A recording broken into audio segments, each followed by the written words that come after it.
বিসমিল্লাহির রহমানির রহিম। প্রিয় ছাত্রছাত্রীরা, আশা করি ভালো আছেন।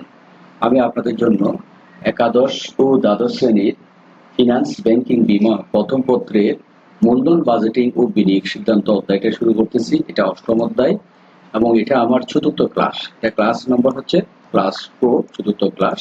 ইতিমধ্যে আমি এটার উপর 3টা অধ্যায় ক্লাস নিয়েছি। এগুলো ধারাবাহিক আলোচনা। অধ্যায়টা যখন আপনাদের হাতে পৌঁছবে আপনারা ক্লাস 1 থেকে শুরু করবেন। 1, 2, 3, 4, 5 এভাবে ধারাবাহিকগুলো দেখতে হবে। তাহলে অধ্যায়টা আপনাদের নগদর্পণে আসবে, সরাসরি নগদর্পণে আসবে। একেবারে ইজি একটা অধ্যায়। আমি আপনাদের চতুর্থ ক্লাসে আজকে আলোচনা করব তৃতীয় ক্লাসকে বেস ধরে। তাহলে আমি তৃতীয় ক্লাসে মূলত কি আলোচনা করছিলাম? আমি আপনাদেরকে তৃতীয় ক্লাসের মধ্যে নগদ আন্তঃপ্রবাহ বা কর পরবর্তী নগদ প্রবাহ কিভাবে নিম্নোক্তভাবে নির্ণয় করা হয় এই তালিকাটা সম্পর্কে আলোচনা করছিলাম। আমি এখন এটা আপাতত আলোচনা করতেছি না, এটা আলোচনা করে ফেলছি।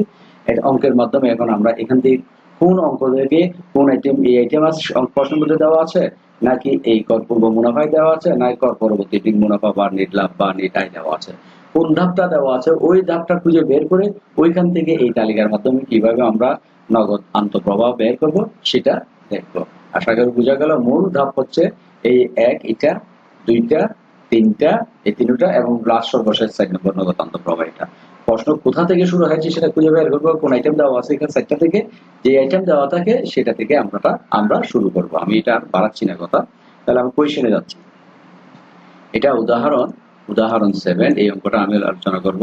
উদাহরণ 6 এর যদি নগদ আন্তঃপ্রবাহ, উদাহরণ 6 এ নগদ আন্তঃপ্রবাহ লেখা ছিল। উদাহরণ 6 আপনারা খুঁজে যদি দেখেন, উদাহরণ 6 দেখবেন নগদ আন্তঃপ্রবাহ। আমি দেখাচ্ছি।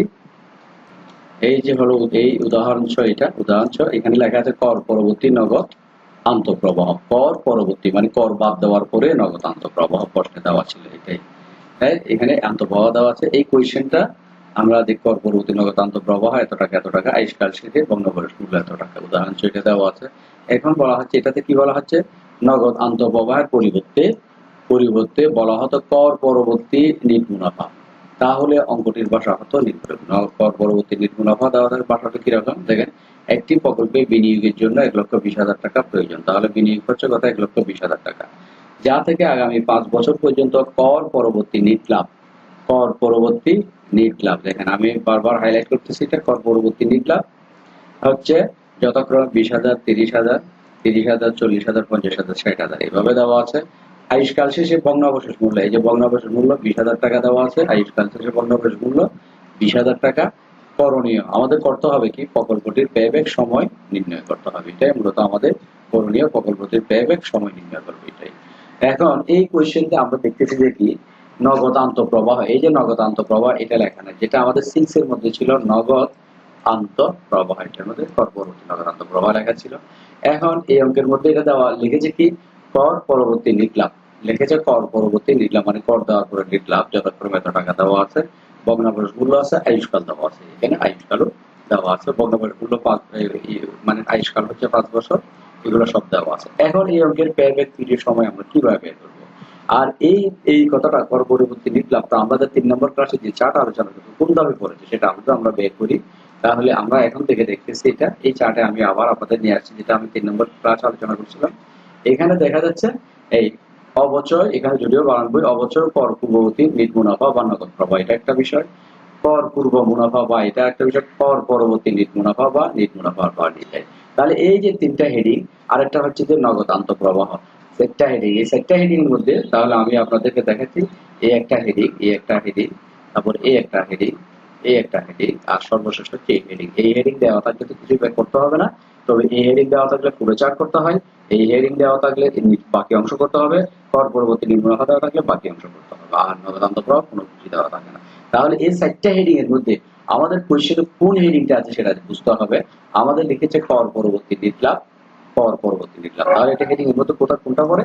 কর পরবর্তী নেট লাভ যদি হয় আমাদের হেডিং এর মধ্যে সেটা পড়বে যে এখানে কর পরবর্তী নেট মুনাফা বা নেট লাভ বা নেট আয়, এই ধাপে করেছে। আর এই ধাপে যেহেতু করেছে আমাদের কি করতে হবে? অবচয় যোগ করতে হবে, ভগ্নাবশেষ মূল্য থাকলে যোগ করতে হবে, কার্যকরী মূল্য থাকলে যোগ করতে হবে। মূলত এই অংশটা এখান থেকে শুরু হলে এই 4টা কাজ আমাদের করে চার্ট আগে রেডি করতে হবে। রেডি করে কি বের করতে হবে? রেডি করে মূলত নেট লাভটা বের করতে হবে। নেট লাভ এই অংশটা, কর পরবর্তী নেট মুনাফা এখান থেকে শুরু করে আমাদের এই অংশটা করে নগদ আন্তঃপ্রবাহ, এই নগদ আন্তঃপ্রবাহ এটা বা কর পরবর্তী নেট প্রবাহ এটা বের করতে হবে। তাহলে শুধুমাত্র পরবর্তী দিক মনে হয় নিট লাভের সাথে অবচয় যোগ করব, আর আমাদের মধ্যে ভগ্নাংশের মূল্য আছে, এই ভগ্নাংশের মূল্য যোগ করব, কার্যকরী মূলধন নাই, এই তিনটা লাইন যোগ করে নগদান্ত প্রবাহ বের করব। এরপরে পরবর্তী আবার তালিকা করে তালিকার মাধ্যমে অঙ্কটা আমাদের দেখাতে পারবো। আশা করি বোঝা গেল। আমরা এখন এই চার্টটা রেডি করব। দেখেন এই পাশে এইটাতে দেখেন এই যে নগদ আন্তঃপ্রবাহ নির্ণয়ের সারণী, নগদ আন্তঃপ্রবাহ নির্ণয়ের সারণী দিলাম। এখানে বিবরণ, তারপর প্রথম বছর, বছর 1, বছর 2, বছর 3, বছর 4, বছর 5, বছরগুলো সব একের পর এক ধারাবাহিকভাবে আপনারা দিয়ে দিবেন। তাহলে পঞ্চম বছর পর্যন্ত চলে আসলো। চলে আসার পরে যে বিষয়টা হচ্ছে নিট লাভ, প্রশ্ন থেকে আমাদের নিট লাভটা খুঁজে বের করতে হবে। আমরা দেখেছিলাম প্রশ্নের নিট লাভটা, এই যে প্রশ্নের নিট লাভ আছে 20,000, 30,000, 40,000, 50,000, 60,000 ধারাবাহিকভাবে সবগুলা লিখে দিতে হবে। দেখেন লিখছে কিনা, 20, 40, 20, 30, 40, 50, 60 সবগুলা লিখে দিচ্ছি। 20,000, 30,000, 40,000, 50,000, 60,000। এরপর যোগ অবচয়, অবচয়টা কি করতে হবে, যোগ করতে হবে এবং অবচয় নির্ণয়ের সূত্র জানতে হবে। অবচয় যোগ করার সূত্র হচ্ছে ক্রয় মূল্য বা যে প্রথম যে বিনিয়োগ আছে ওটার সাথে ওইটা থেকে ভগ্নাবশেষ মূল্য বা পরিত্যক্ত মূল্য বিয়োগ করতে হবে, আয়ুষ্কাল দিয়ে ভাগ করতে হবে। তাহলে আমাদের প্রকল্পে কত টাকা বিনিয়োগ করেছিল, 1,20,000 টাকা। এটার থেকে পরিত্যক্ত মূল্য ছিল শুধু 20,000 টাকা, আয়ুষ্কাল ছিল 5 বছর। যদি আমরা কোয়েশ্চেনে দেখি, দেখেন এই যে বিনিয়োগ, নগদ বিনিয়োগ হচ্ছে 1,20,000 টাকা প্রকল্পে, যেটা বিনিয়োগ করে মেশিন কিনেছে বা ক্রয় মূল্য বলে এটাকে 1,20,000। এই 1,20,000 থেকে ভগ্নাবশেষ মূল্য এই 20,000 এটা বাদ, আর আয়ুষ্কাল হচ্ছে আগামী 5 বছর, 5 দিয়ে বাদ। তাহলে 1,20,000 থেকে 20,000 বাদ দিলে 1 লাখ, আর 5 দিয়ে ভাগ করলে হবে যে 5 কুড়ি 120,000 টাকা এটা বের হবে। তাহলে এই যে 20,000 টাকা বের হলো, বোঝা গেল। এই প্রথম বছরে 20,000, দ্বিতীয়ত 20,000, চতুর্থত 20,000, পঞ্চমে 20,000। তাহলে চলে গেল দুইটা আমরা জিনিস, নিট লাভ এবং অবচয়, এই দুইটা কাজ আমরা করে ফেলছি বা যোগ করে ফেলছি গেল। এরপর ভগ্নাবশেষ মূল্য যোগ করতে হবে, ভগ্নাবশেষ মূল্য যোগ করতে হবে। মনে করতে হবে ভগ্নাবশেষ মূল্য প্রকল্পের শেষ বছরে যোগ করতে হয়। ভগ্নাবশেষ মূল্য হচ্ছে 20,000 টাকা, এখানে 5 বছর আছে, পঞ্চম বছরে গিয়ে ভগ্নাবশেষ মূল্য যোগ করতে হবে। ভগ্নাবশেষ মূল্য মানে কোনো একটা সম্পত্তি বা কোনো একটা প্রকল্পে যে টাকাটা বিনিয়োগ করা হয়, এটা এটা মেয়াদ শেষ, আয়ুষ্কাল পুরো হয়ে গেল।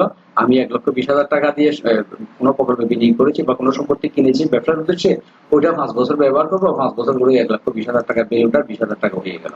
আর সিম্পল উদাহরণ দিলে, আমি একটা 10,000 টাকা দিয়ে মোবাইল নিলাম, 5 বছর ব্যবহার করলাম, 2,000 টাকা বিক্রি করে দিলাম। কেনার সময় 10,000, ব্যবহার করছে 5 বছর, বিক্রি করে দিয়েছে 5 বছর করে 2,000। ওই 2,000 টাকাটাকে বলা হবে ভগ্নাবশেষ মূল্য, মানে বিক্রি করে যে টাকাটা ফেরত পাই ওইটাই হচ্ছে ভগ্নাবশেষ মূল্য। তাহলে অবচয় বের করতে গেলে ক্রয় মূল্য থেকে ভগ্নাবশেষ মূল্য দিয়ে আয়ুষ্কাল বাদ দিতে, আয়ুষ্কাল দিয়ে ভাগ করতে হবে। আবার ভগ্নাবশেষ মূল্যটা যেহেতু আমার নগদ টাকা ফিরে আসছে, আমি 1,20,000 টাকা দিয়ে কিনেছি, 20,000 টাকা ফেরত পাইছি 5 বছর পরে, 1 লাখ টাকা চলে গেল, ওই টাকাটা শেষ বছরে কি করতে হবে, মানে পঞ্চম বছরে যোগ করে দেখাতে হবে। সেই জন্য ভগ্নাবশেষ মূল্য পঞ্চম বছরে 20,000 টাকা যোগ করে দেখা দিল। আশা করি বোঝা গেল। ভগ্নাবশেষ মূল্য শুধুমাত্র শেষ বছরের প্রচলবে, শেষ বছরে যোগ করে দেখা দিতে হবে। এরপর নগদ আন্তঃপ্রবাহ বের হয়ে গেল আমাদের। নগদ আন্তঃপ্রবাহ বা সিএফ, সিএফ মানে ক্যাশ ফ্লো, ক্যাশ ফ্লো মানে হচ্ছে আন্তঃপ্রবাহ। 20 যোগ করলে 40, তারপর হচ্ছে 30 আর 20 যোগ করলে 50, 40 আর 20 যোগ করলে 40, আর সাথে 20 যোগ করলে হচ্ছে 60, দেন এই 50 এর সাথে 20 যোগ করলে হচ্ছে 70, আর 60 এর সাথে 20 যোগ এবং এদিকে 20 যোগ করলে 1 লক্ষ টাকা। তাহলে আমাদের নগদ আন্তঃপ্রবাহ এটা নির্ণয় করে দিচ্ছি। আর এটা নির্ণয় করার সাথে সাথে আমাদের আর থাকে কি, পরবর্তী সারণী করতে হবে, ক্রমযোজিত কাজদের ক্রমযোজিত নগদ আন্তঃপ্রবাহ নির্ণয়ের সারণীটা করতে হবে। কেননা আমরা জানি আয় যদি অসমান হয় একটা সারণী করতে হয়, যেটাকে বলা হয় ক্রমযোজিত নগদ আন্তঃপ্রবাহ সারণী। আমি আপনাদের এর আগের ক্লাসে এই 2 নম্বর ক্লাসে দেখিয়েছি অসমান আয় আন্তঃপ্রবাহের মধ্যে এই কাজটা করতে হবে। এই কাজটা করার সময় কি করতে হবে, এই কাজটা করার সময় মূলত প্রথমে আমাদের কাছে যে বিষয়টা দেখাতে হবে, প্রথমে আমাদের কাজ হচ্ছে যে কি, এই বছরের জন্য একটা কলাম, বছরের জন্য একটা কলাম হয়ে গেল, তারপর নগদ আন্তঃপ্রবাহের জন্য আরেকটা কলাম, তারপর ক্রমযোজিত নগদ আন্তঃপ্রবাহ আরেকটা কলাম। এই 3টা কলাম এঁকে ফেলতে হবে, পাশাপাশি 3টা কলাম আমরা এঁকে নিলাম, হয়ে গেল। এরপর কি করবো, আমাদের 5 বছর ছিল, বছরের সংখ্যা ছিল 1 থেকে 5, 1 থেকে 5 সিরিয়ালে 1, 2, 3, 4, 5 এরকম 5 সংখ্যাগুলো বসে দিব বছর শেষ। এখন নগদ আন্তঃপ্রবাহ, এই যে আমরা পাইছি প্রথম বছর 40,000, তারপর 50, তারপর 60, তারপর 70, তারপর 80, 70 উপর 1 লাখ, এই টাকাগুলো সিরিয়াল এখানে বসে দিব নগদ আন্তঃ 41,000, 50,000, দেখেন 60,000, 70,000, 1 লাখ সবগুলা এখান থেকে বছর অনুযায়ী প্রথম বছরে 40, দ্বিতীয় বছরে 50, এভাবে বসে গেল। এবং ক্রমযোজিত নগদ আন্তঃপ্রবাহ হচ্ছে কি একটা একটা ধাপে ধাপে যোগ করতে হবে। এটা করার জন্য প্রথম বছরে যে 40,000 টাকা আছে সেই 40,000 টাকা সরাসরি বসে গেল এখানে। এরপরে এই 40,000 এর সাথে এই 50,000 টাকা এটা যোগ করতে হবে। 40,000 এর সাথে 50,000 টাকা যোগ করলে কত হয়? 90,000 টাকা বের হয়ে গেল। আবার এই 90,000 এর সাথে এই 60,000 টাকা যোগ করতে হবে। 90,000 এর সাথে 60,000 যোগ করলে 1,50,000 হলো। আবার এই 1,50,000 এর সাথে 70,000 এটা যোগ করতে হবে। যোগ করলে 2,20,000 হয়ে গেল। পরবর্তী 2,20,000 এর সাথে 1 লক্ষ যোগ করলে টাকা হবে 3,20,000 টাকা হয়ে গেল। মূলত প্রথম 40,000 টাকা লেখার পরে এই 40,000 টাকা লেখার পরে এই 40 এর সাথে 50 যোগ করলে এই 90,000 বের হবে। আবার এই 90 এর সাথে 60 যোগ করলে তারপর 1,50,000 এটা বের হবে। আবার এই 1,50,000 এর সাথে 70 যোগ করলে 2,20,000 এটা বের হবে। আবার এই 2,20,000 এর সাথে 1 লাখ যোগ করলে 3,20,000 টাকা এটা বের হয়ে যাবে। তাহলে ক্রমযোজিত আন্তঃপ্রবাহ কিভাবে বের হয় সেটা আমরা জেনে গেলাম। দেন আমাদের কাজ হচ্ছে পেব্যাক সময় সূত্র প্রয়োগ করে আমাদের অঙ্কটা শেষ করে ফেলা। তাহলে পেব্যাক সূত্র আমরা জানি a প্লাস এনসিইউ, এর আগে ছিল সিইউএফ, আমি আপনাদের বলছি এটা সিইউএফ এনসিইউ বলা লাগে, এটা উপরে হবে NCU minus C divide by D, মানে ওটা এনসিইউর সাথে মিলে যাবে, net cash out minus C divided by D, এটাই সূত্র, অথবা আগে যেভাবে লিখছিলেন সেভাবে লিখতে পারেন। তাহলে এখানে এ মানে কি? এ মানে হচ্ছে আমরা প্রকল্প বিনিয়োগ করেছি 1,20,000। 1,20,000 এইখানে ক্রমযোজিত আন্তঃপ্রবাহের মধ্যে 1,20,000 কোনটা আছে, 20,000 কাছাকাছি সংখ্যা কোনটা আছে সেটা দেখতে হবে। দেখেন এখানে এটা 40,000 আছে, এটা 90,000 আছে, এটা 1,50,000 আছে। 1,50,000 হলে আমাদের 1,20,000 থেকে বেশি হয়ে যাচ্ছে। আমাদের বিনিয়োগ ছিল যে এই 1,20,000, এই 1,20,000 বিনিয়োগ, তাহলে এখানে আসতেছে 1,50,000, এটা বড় হবে, বড়টা হবে না, এর কাছাকাছি। তাহলে 90,000 নিতে পারি, 90,000 নিলে এর কাছাকাছি হয়, 40,000 হলে এটা হবে না, কাছাকাছিটা 1,20,000 কাছাকাছি হচ্ছে 90,000। এই 90,000 টাকাটা আমরা নিলাম। এই 90,000 টাকা নেওয়ার পরে এটা কোন বছর থেকে আসছে? আমরা সরাসরি এটা যদি এখানে দ্বিতীয় বছর থেকে আসছে, দ্বিতীয় বছর, তাহলে দ্বিতীয় বছর থেকে আমাদের মূলত 1,90,000 টাকাটা দ্বিতীয় বছর থেকে আসছে। 1,90,000 দ্বিতীয় বছর থেকে আসছে, আর 1,90,000 দ্বিতীয় বছর থেকে আসছে বিদায় আমাদের এখন কাজ করতে হবে কি, এই দ্বিতীয় বছর 2 এটাই হচ্ছে এ, যে বছর আসছে সেটা হচ্ছে যে এ, এতে 2 বসে গেল, এ বসে গেল। তারপর এনসিইউ মানে কি? এনসিইউ মানে বিনিয়োগ। আমাদের বিনিয়োগ কত ছিল? আমাদের বিনিয়োগ ছিল 1,20,000, 1,20,000 টা বসে গেছে, আমাদের বিনিয়োগটা 1,20,000, এনসিইউ 1,20,000 বসে গেল। আর সি মানে কি? কাছাকাছি সংখ্যাটা 1,20,000 কাছাকাছি কোন সংখ্যা কোনটা? এই 90,000, এটা সি, সি বসে গেল 90,000, 1,20,000 থেকে 90,000 বিয়োগ। ডি মানে কি? যে দ্বিতীয় বছর আমরা দ্বিতীয় বছরে এর মান পাইছিলাম, তার পরবর্তী হচ্ছে তৃতীয় বছর, তৃতীয় বছরের নগদ আন্তঃপ্রবাহ, এটাই হচ্ছে আমাদের ডি। তৃতীয় বছরের আন্তঃপ্রবাহটা হচ্ছে যে আমাদের ডি। তাহলে 60,000 বসে গেল। এখন ক্যালকুলেটর দিয়ে আপনারা কাজ করবেন, 1,20,000 থেকে 90,000 বাদ দেন, তাকে 30,000, 30,000 কে 60,000 দিয়ে ভাগ করলে আমাদের যে মানটা থাকে সেটা হচ্ছে 0.5 থাকে। 30,000 কে 60,000 দিয়ে ভাগ করলে 0.5, আর 2 এর সাথে 0.5 যোগ করলে 2.5 বছর। এটাই মূলত আমাদের উত্তর। আশা করি বোঝা গেল আমরা পেব্যাক সময় কিভাবে বের করবো। এটা একটু বড় হলে এর চেয়ে আরো বড় যাবে অঙ্কে। ভালো থাকবেন, সুস্থ থাকবেন, আল্লাহ হাফেজ।